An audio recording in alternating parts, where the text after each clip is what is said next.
Hey, thanks, Karina. And hi, Jenny. Just give me a second to share my screen.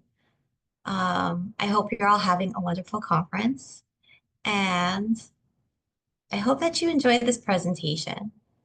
Can you all see my slideshow? Okay, good.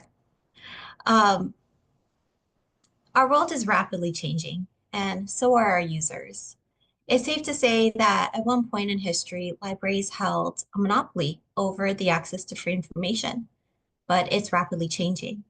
And it's important more than ever for libraries and archives to have a brand that connects with their users. This slide is an overview of what we'll cover today. First, I'll give a little bit more information about myself and why I chose this topic.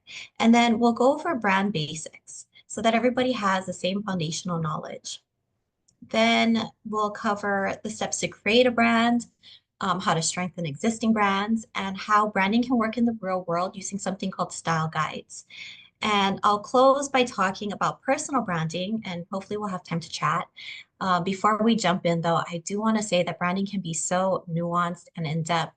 And I know that we might not get to everything, but I hope that it does spark something in you to go ahead and research further. So again, my name is Krystal Kakimoto, and I earned my MLIS from UH Manoa, and then later my MBA from Chaminade University. One of my favorite things to do is bring business into libraries, because at the end of the day, libraries are businesses, and knowing that business information can give us that competitive edge. I thought about this year's conference theme, and I really thought that branding could lend itself to grow your library user base or to build resilience within your profession and ultimately just the longevity of libraries and archives in general. I'm currently a librarian at Bishop Museum, but I do have experience in public and academic libraries, as well as archive spaces. And a little plug is that tomorrow night I'm going to be pouring wines at the social, 5 to 6 p.m. I hope you stop by. I'm going to be highlighting the wines of the Kingdom of Hawaii. And I hope maybe we can also talk about branding then, and you can share more about your library's brand. But now it's the fun stuff, which is branding. I like to start when I talk about brands by talking about what brands aren't. And they're not just a logo. They're not just that product or the program that you offer. And they're also not colors that represent you, but rather it's the sum of all of the impressions that you make on your audience. And that can seem really overwhelming to people. So I like to also share that branding is just shorthand for your business or your library or your archive. Strong brands can help you cultivate relationships with your users. And I like to also think that a brand is just a collection of elements that differentiates you from your competitors. Branding is important for a lot of reasons. First off, as I mentioned earlier, branding helps identify what makes you unique and special and what you can share to others. Like I mentioned, that strong brand cultivates relationship with users because they understand better what you offer and how that fits into their lifestyle. The active branding also puts you in control because you're creating the different elements of your brand and you can share more about your offerings, your reputation. Caveat though is that you always should try and be truthful and authentic when creating your brand because if you give people false hopes or false claims, they could get mad and you'll lose your user or they won't even enter your library because things weren't truthful. Having a good brand can also give your employees pride because it helps them to understand not only what they do, but why they're doing things. And ultimately, it can create credibility with your business and loyalty with your users. Who recognizes this logo? And I might not be able to see everyone or the chat, so if you want to unmute and just tell me what you think this logo is, you can go ahead and do that. Nike. Just do it. Yes, thank you. Perfect. It's the Nike Swish. And I highlight this because it's a masterclass in branding. It's valued at about $216 billion, and it encompasses so much of the brand's identity. It's simple, it's meaningful. Some would say it exemplifies the tone of the company. A lot of words that people associate with Nike are quick, agility, action, movement, sports. And I did a little bit of research. It's actually meant to symbolize fluidity, motion, movement, and impulsiveness. It also exemplifies Nike, the Greek goddess of victory, which ties the brand itself to triumph, as well as their slogan that Karina mentioned, just do it. That means to take the jump, the leap, to be impulsive and just go for it. Check things off your list. When we go to the components of a brand, a lot of these things were already covered in that analysis of Nike. And one of the first things you have in a brand is your name. This is a lot of times when people are starting their own business, you create your brand from scratch. The company name is the front line and the most direct way that a customer will interact with your brand. Your company name should be unique and it should be memorable. Some recommend that it should be easy to say and easy to remember, and it should reflect something about your company or your offerings. Another component of your brand is positioning. And this is a form of market strategy helping to show how your company stands out in a crowded marketplace. For libraries, maybe your positioning is that you're emphasizing unique about your collection or your location to show people why they should visit your library versus another library or visit your library over a bookstore.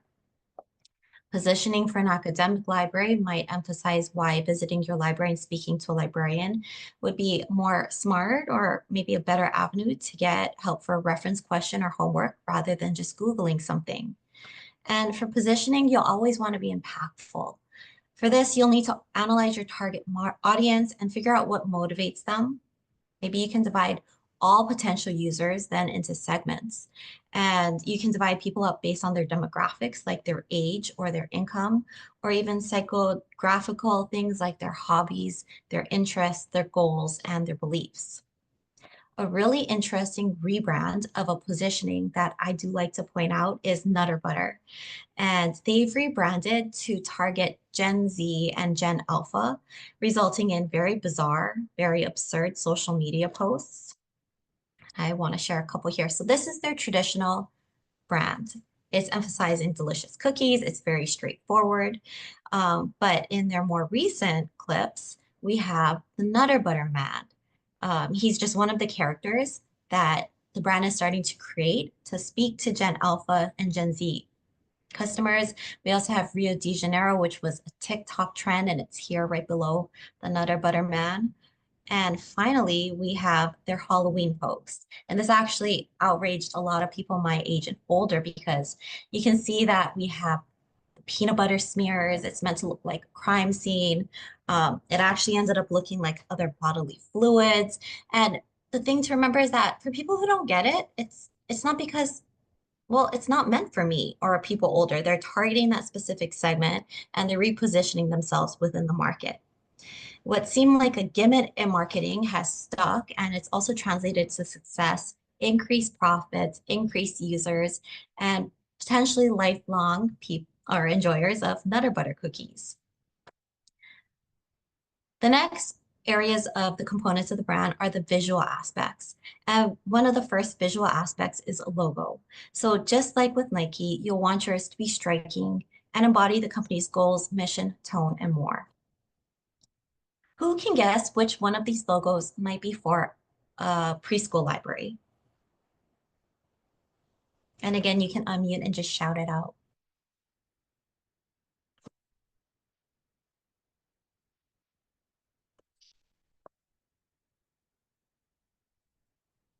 For this first one, if there's no guesses, I'll let you know. Middle one? There you go. 100% correct. It's the Harper County Preschool Traveling Library. Really cute logo. It has the colors that engage the young children, a little character in the middle, and it's a traveling library. They built it into their logo. Which of these logos do you think is for a public library?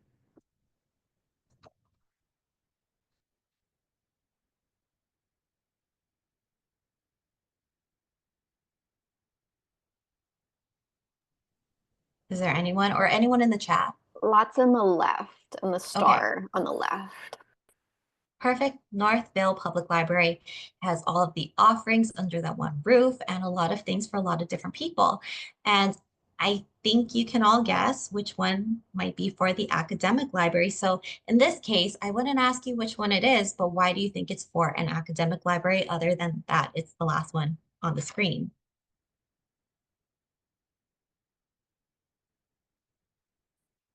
The Latin? Thank you. More serious. They have different levels that they engage with their market audience. Um, there are signals like color, font, drawing style that draws in certain people. And all of these are different ways that your logo can talk to your users. Once you do create something like your logo, you're going to want to make sure that you have options for your employees to use. And for some companies, that means having black and white options as well as color.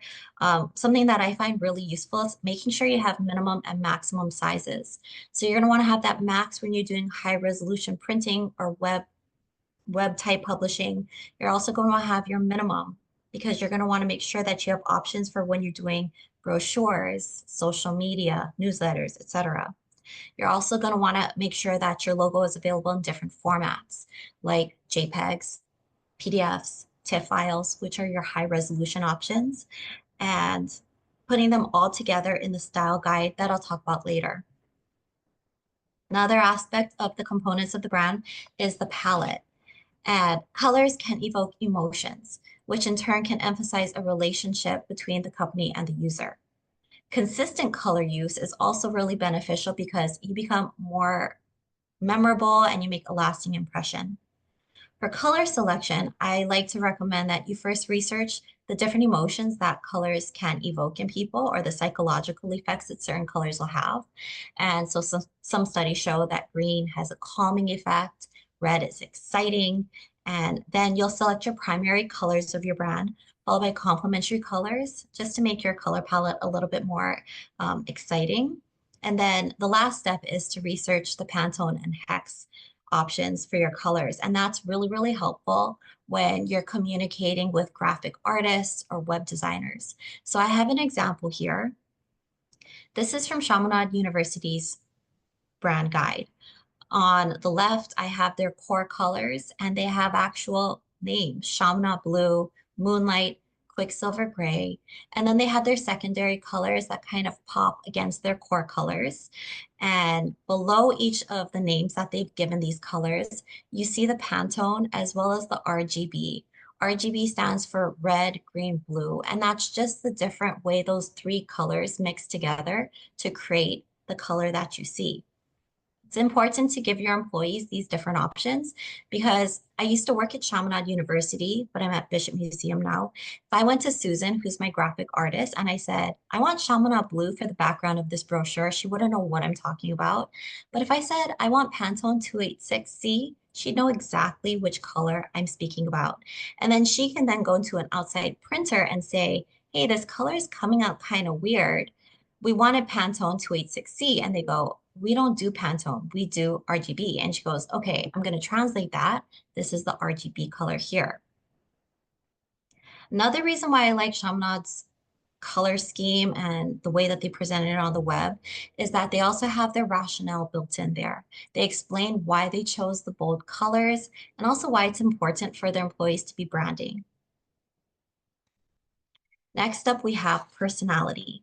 And a brand can have a personality that's represented through these 5 dimensions on this next slide. A brand that's sincere tends to be seen as transparent and responsible. They might have more family-oriented values that built a customer relationship built on trust and honesty and warmth. Some sincere brands include Tom's, Hallmark, and Dove. Exciting brands will have catchy slogans, they'll emphasize innovation, and they tend to not only be on trend, but sometimes they're ahead of the trends. And some exciting brands include McDonald's, Nike, and BMW. With competent brands, they tend to emphasize reliability and intelligence and efficiency. And for me, I assume a lot of academic libraries would kind of align with this competent personality. Some other competent brands include Microsoft, Volvo, and MasterCard. And then we have sophisticated brands. Sophisticated brands emphasize a refined lifestyle and a lavish lifestyle. They also tend to aim at specific market demographics rather than a large swath of people. Examples of sophisticated brands include Chanel, Armani, and Rolex. And then finally, we have brands that are rugged, and they tend to tap into their customers' love of the outdoors or of adventure, and also the long-term use of their reliable, durable products. Some rugged brands include Patagonia, Harley Davidson, and Levi's. And once you figure out which one of these personalities your library or your archives will have, also it can be more than one, so you can have a major personality and a minor personality. This will help humanize your brand to help strengthen the customer bond with your organization. Then we have a voice. This voice will run through all of your communication. It'll run through your emails, your web copy, your social media captions. So it's important to define this voice and also stay true to it. A good way to define your voice is to think about your library or your archive as a person and then describe it in 3 words. Would your library and archive be seen as kind and patient and welcoming, or exciting, innovative, and quick? Once you figure out those 3 words, a good thing that you might want to develop is a voice chart, because a voice chart helps the other people within your organization speak in the same voice. This is a voice chart that I pulled from Brandloom, and it's for a premium chocolate company. So there are 3 traits that they like to emphasize is indulgent, intimate, and soothing. You'll then write out your description, which is how you want your employees to understand the definition of these words. So indulgent, we write to convey a sense of decadence and richness that is the hallmark of our product. So do that by using the words indulge, love, decadent, and rich, and avoid using words like affordable and cheap. Finally, you might want to consider creating a tagline. And a tagline is a short phrase that represents the brand on a whole. Some popular taglines includes McDonald's, I'm loving it, Nike, just do it, Skittles, taste the rainbow. And to create a tagline, the first step is to think about what sets you apart and also what emotions you want to tap into. So if I were creating a tagline for Nanakuli Public Library, something that I might play with, and I say play with because you might be typing this out, writing this out, saying it out loud. You want to see what sounds good and what sticks. I might play with Nanakuli Public Library, where the community meets. And I talk about this because of their location within the community, the fact that they have a lot of people coming in for the programming that they offer, and also because they have a lot of really good genealogical resources there.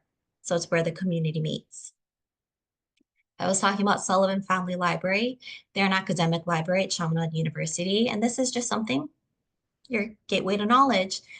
They have their databases, they have their different programs. They also have something that really looks like gateways when you're coming into their library. We have a really good example of a real life tagline, and that's HSPLS, where you belong. There are other components that you can include, but those were kind of like the core. Other components that you can include is typography, the different fonts that you want to represent your brand. You can also have diacritics. So I did a little bit of research because not everyone uses diacritics the same. University of Hawaii's style guide emphasizes the use of Okina and Kahako on everything because they're an indigenous serving university. Whereas Chaminade University emphasizes that their employees only use this in print components because when you use Okina and Kahako, sometimes it reduces the searchability and usability online. And also maybe the emotions that you want to invoke in your end user. So now, whether we're thinking about a rebrand of an existing brand or starting from scratch, one of the first things you might want to do is create the core team that's going to make the decisions. And one book that I find really useful is Elizabeth Dowsett's Creating Your Library Brand, Communicating Your Relevance and Value to Patrons. And that's at the end in my references. But she recommends a core group that starts with an informal leader who's usually from the library or the archive, and then incorporating a trustee or board member as well as your library director. Then you have some spots for community members, and she recommends keeping the group kind of small, up to 10 people. And those other employee or those other people on the brand team could be a longtime employee of the library. There's a lot of knowledge about the community. Maybe you ask an engaged library user to join the team, someone from your Friends of group, or even community members like musicians or artists who have a lot of events in the community and can talk about the people who live in your area. And another thing that I find really useful is to incorporate people from different generations because they all have different points of view. Once you figure out who's on that core team, you're going to want to research your audience because different people will respond to different tones or aesthetics. Then also research your competitors. Think about their strengths and their weaknesses and their inefficiencies and look at their marketing. What message or voice are they sharing? How are they sharing this? What products are they promoting? And what are people saying in their reviews? Once you define that core team, you start working on the components that I shared earlier. And sometimes people like to keep that ideal brand in mind when you're working on those different components. So I like to recommend, first of all, that you be authentic. Your brand is a promise to your users, and you want to be truthful because people will expect what they're promised. You can't have a tagline, friendly service with a smile, and then people walk into your library and everybody's grumpy, or there is just nobody greeting them. So you want to make sure that you're reflective of what experience they'll really get when they visit your library or archives. You'll also want to be clear and easy to understand, as well as meaningful. It's really difficult to create a good brand, which is why it takes a lot of work because there's a lot of meaning and symbolism and intent in a very succinct package. I also recommend being consistent with your branding because you want to make sure that it's thorough, it's everywhere, but also strike a good balance between overkill while being consistent. So some examples include maybe you use logos and colors to brand your name tags and your business cards, as well as your letterhead. Maybe you brand your swag that you're giving out to your patrons, as well as the employee giveaways. Because maybe if you're an academic library, you're spending a lot of money on pens, which are cheaper. And when you have your Christmas get togethers, you spend a little bit more to give away branded water bottles for your employees. You can even brand your physical space. You can take your core colors and a couple of your complementary secondary colors for the carpeting and the seat materials, and then hang posters or signs for the emotions that you want your users to feel when they enter that space. If you have an existing brand, something that I recommend is called a brand audit. And I found a really good template. It's here in the QR code as well as through this link. And it'll take you through all of the steps, defining your goals, understanding the story that you've already been sharing. And it'll take you through like the first couple steps. What is your tagline? What is your value? What is your message? And then I also really like this brand audit because it has a section on where you research your competitors and it gives you the different fields that you can go through. And then when this audit is done, you'll be left with a document that your core team can share. And you could identify areas that's dated.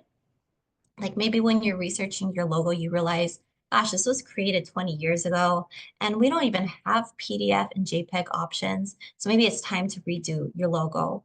Or you could figure out that when you're doing your research, you don't even have a tagline. That area is blank. So that's an area where you can strengthen your existing brand. Once you have your brand, the next thing to think about is the timeline to either launch your new brand or to relaunch different elements of your existing brand.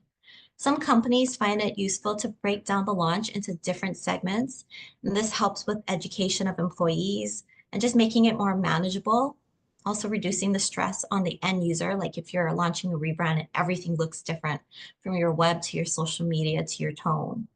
Other organizations prefer to launch everything at the same time, like January 1st or the start of their fiscal year. Within this timeline, it's really useful for people to have existing brands to build in time to use up all of their branded materials. So you might want to include a time to inventory everything like your letterheads and your swag and figure out how long it'll take to use all of this up because it would be really a huge bummer to actually just throw everything away. It's better to kind of build that into the timeline. Another important thing to consider with this timeline is education, both of your staff and your stakeholders. Depending on the size of your staff, you might want to consider hosting a webinar to explain the brand, the different elements, and how they can incorporate this into their regular work. Also creating a PDF or a handout that they can look back to when they're actually doing the branded work. And also consider hosting a work hour where you invite your employees to come by and maybe bring their laptops, bring branded materials with them, and you can work on things together, maybe creating their new signature or creating social media graphics. Your stakeholders could also hold a meeting to share information about the brand or the rebrand, why it was a necessary thing to do, and how the new brand looks. And the reason why this is also important to the staff is because if your administration or your board member is asked a question about the brand or why does the library have colors that are different from maybe the campus administration, it's important that they're able to talk intelligently and answer those questions. Another thing that I've seen really large organizations do is elect a brand ambassador. And that brand ambassador is usually from the core team of the brand decision makers that has in-depth knowledge about the brand and the reasons behind the different decisions that were made. And the brand ambassador is then someone that the employees can turn to whenever they have questions. So maybe somebody's having a hard time talking in the brand voice. They can make an appointment with the brand ambassador and they can talk about their questions. Or maybe they can also bring their laptop and they can figure out how to rebrand maybe the social media or their signature to look more on point with brand. And then finally, it might be really beneficial to create a style guide. And I pulled up a couple style guides that I really liked. One is Chaminade University. The thing that you want to include in your style guide is first a grounding statement. And this helps people understand the company and the mission statement and what they're trying to accomplish in business. And style guides can look like PDFs or web pages. And in this case, I chose 2 web pages to share. Then you're going to go into your visual assets that you're sharing with your employees. Everything from your color palette to your typography to your guidelines on spacing can be included here. You can also include tone and preferred text for employees to pull from. Things to include might be preferred sentence length or jargon. At Chaminade, we had a community or a communications office that could go into the style guide area and pull different things like maybe you have acronyms that stand for different organizations on the campus. Even media outlets can go into your style guide and pull from here. Also, you can include your equity terms for pronouns or ability. This is also where you can nest your image bank for your employees to pull from. And having those image banks are really beneficial because they're pre-approved images and they're also made with the right specs for print or web because it would be not the best idea to have people just pulling things that are pixelated images or not reflective of the organization in the current. And also, you can list your potential hashtags here because that way all of your images are grouped together under that one hashtag. So I'm going to jump out of my presentation now. We can look through Chaminade University's style guide. So are you still seeing this? Or are you still in my PowerPoint? We're still on your PowerPoint, I believe. Oh, I might then share this screen. Yep, we're So on your internet browser. okay, good. So this is Chaminade's brand center. And again, the grounding statement is up here at the top. What I like about their brand center is that they have things with drop-down menus instead of one big page of information. Drop down here, this is the brand voice and the tone words you should be using. Student-centered, energetic, inclusive. You can scroll further down. They have their different logos. What I like about this is that Chaminade University has multiple logos. So in the library, I would scroll down and see which one of the logos I could use, and then I can pull it from the brand center.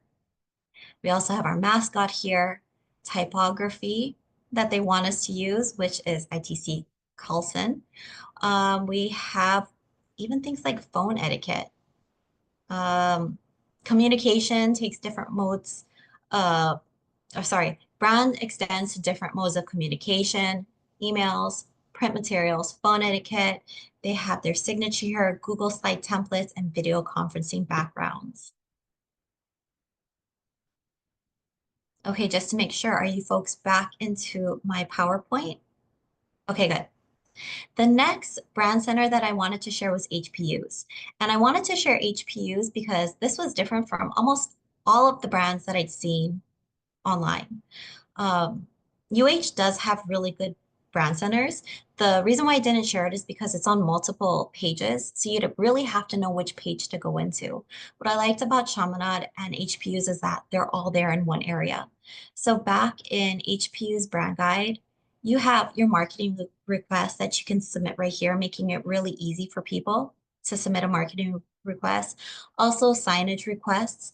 But a few things that I liked here was that they have their name tag generator, meaning I can generate name tags based on my larger institution. It's branded and it's easy to use. They also have their email signatures, letterheads, and I don't know how I'm doing on time, but they also have really good image banks. When I go into their image bank, they are divided by different areas on campus in high resolution. So if I'm creating, I'm an academic librarian creating an introductory course to the library, I can pull things here in high resolution and use them on my PowerPoint and know that they are vetted by administration. They're in really great shape to be using. Finally, one slide on personal branding. Uh, there was actually an article that I read from Forbes magazine, and there's just this trend to go away from just the application process, but rather hiring people for their whole package. And your brand can kind of help show your employers what kind of person you are. With your brand, what you want to think about first off is that you can't be everything to everyone. So it's important to create a key message to the demographic that you're trying to reach. And one of the first things that I would do is research myself. I would conduct that brand audit by Googling myself and seeing what comes back, and then take some time to think what I want to accomplish with my brand. Is it to achieve maybe a promotion with my current job or to change industries? In that case, you'd be emphasizing different skill sets in your brand. And then you can also think of your personal brand as a way to just promote your day-to-day job. Maybe one of your goals as a children's librarian is to get more families to come to story time. You can do that with your brand by promoting different things that you do in your job. Finally, you're going to get working. You're going to think about which social media channels you want to be promoting your brand on. Maybe even consider publishing a blog because that gives you more control of the information that you're putting out. And also remember that it's not bragging, but it's sharing information and sharing your reputation. And finally, taking an afternoon to clean up your social media. These were my references that I used to put together this presentation.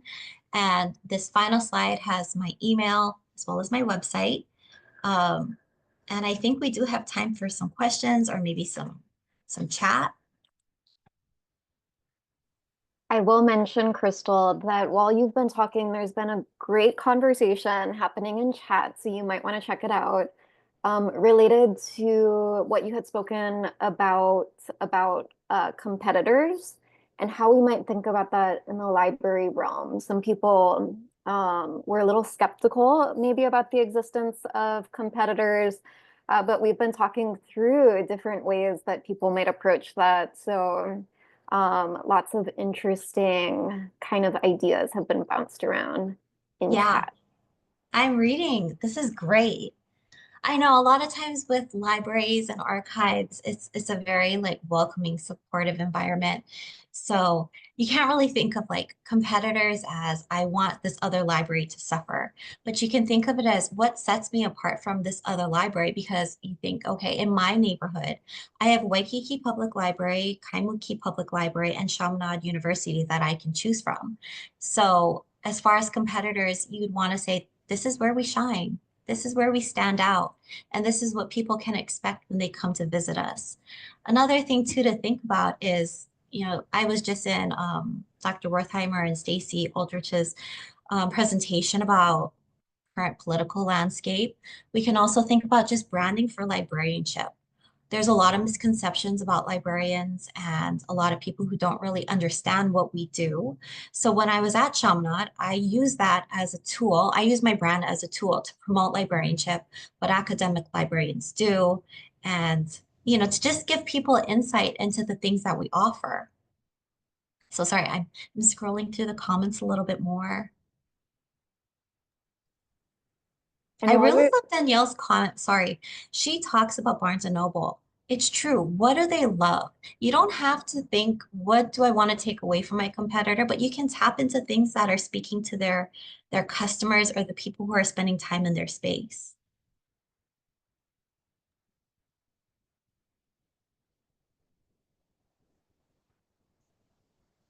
Go Were ahead, there Jenny. any? No, but I think that too, like when we think competition between library, because librarians, as far as I know in my experiences, we all like to share, we like to elevate, and we like to leverage our resources.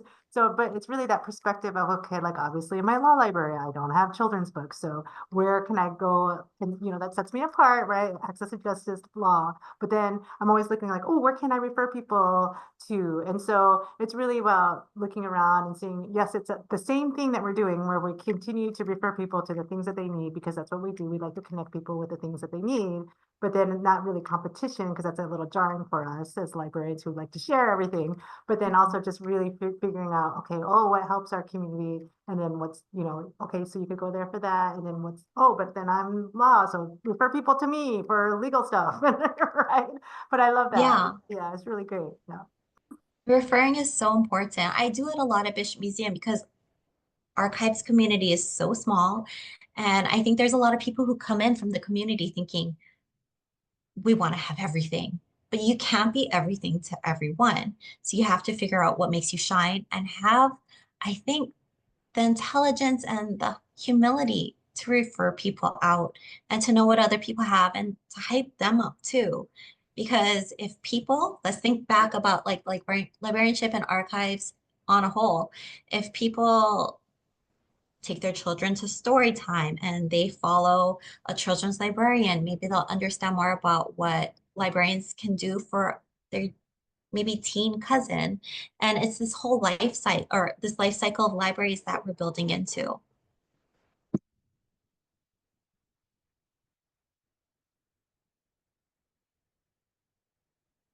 Yeah, Lauren has a good point. You're not breaking other people down.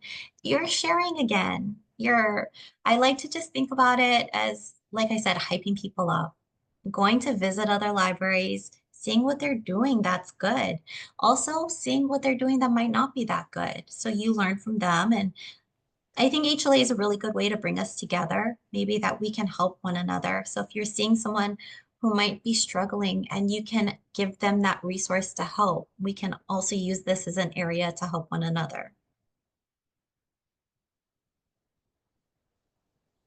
Jessica has a really good question. So developing the personal brand is something that is personal to everyone and how much they want to share.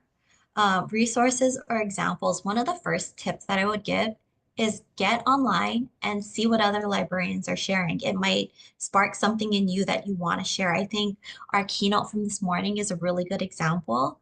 Um, I wouldn't be able to do that. I don't have that personality yet, but it's really fun to see how people are sharing what they do. And just for myself, one example is just days in the life. When I was at Chaminade University, just sharing what I did on a regular basis was one of the ways that I was able to share without having to write a lot of information, um, what librarians do.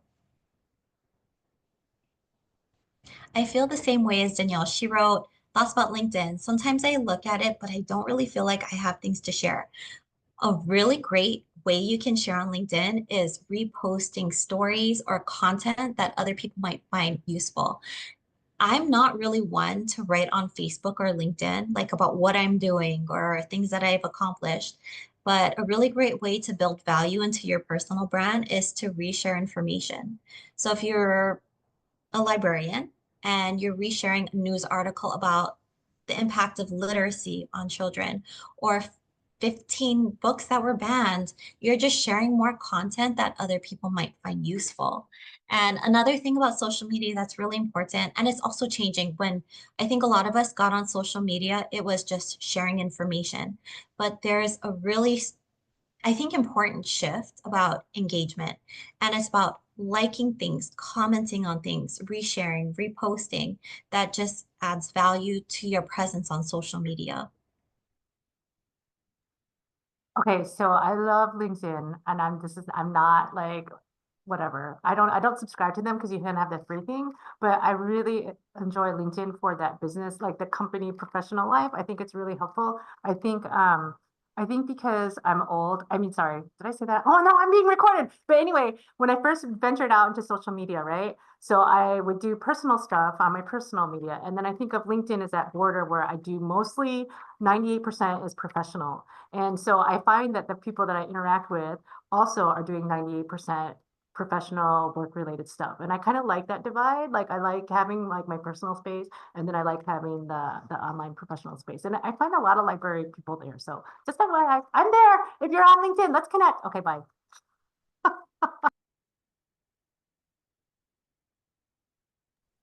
I agree with Jessica. I love Jenny's content because it's useful. I'm not a law librarian, but the stuff she posts is really interesting. It gives me a glimpse into her world. So that's just an example of, even though we're both in the library sphere, we're all still learning from one another.